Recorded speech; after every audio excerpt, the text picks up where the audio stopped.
guys, got the motor all loaded up here, getting ready to head up to the machine shop, and I'll see you up there. Got it up here at the dyno shop, guys. So the rod for the oil pump kind of fell off to the side. We almost had to take off the oil pan, fish it out of there, but thankfully they were able to get it with a magnet, get it seated right back on.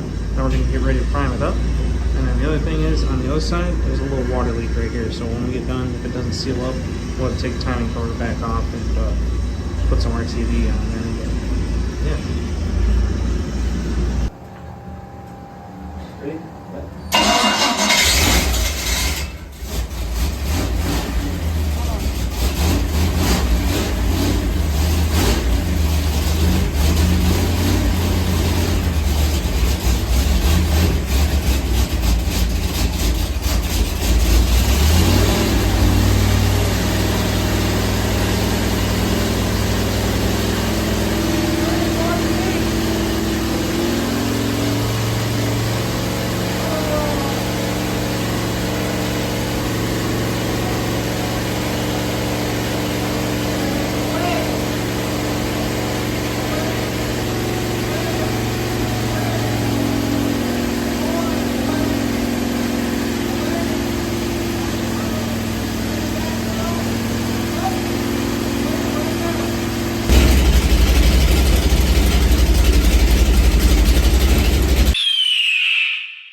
Alright guys, got the 78 in the barn here.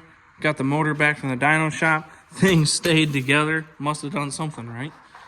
But we'll start getting her swapped out tomorrow. And yeah, thing looks good. Alright guys, working on getting the motor out here. I already kind of got a video up of taking the motor out, so I'm not going to show too much of that. But you kind of see we're making some headway there. Got the timing cover off the new motor here. Had a little water leak right here, so I'm going to put a little RTV on it, but when I pulled the harmonic balancer off, I messed the threads up a little bit in there, so we gotta go get a tap. That is a 5/8 by 18th thread tap. So yeah, I'm about to head up to the store and go get that. Alright guys, got it all ready to go. Just about to take the motor mounts out and then yank the motor out.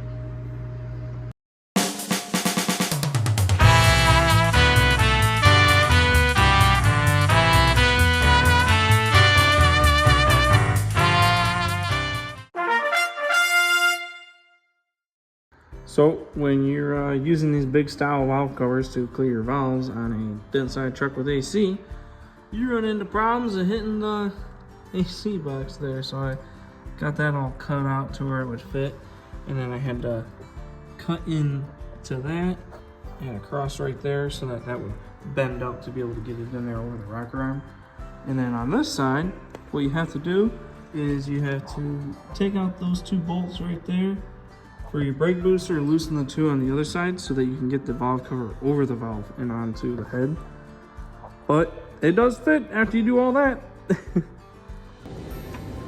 So our electric water pump has a different inlet size than our original water pump. So what we gotta do is we're gonna use this exhaust pipe, put it coming out of the radiator right there, and then putting a reducer on the other side, and then it will be able to be the right size to go into our water pump.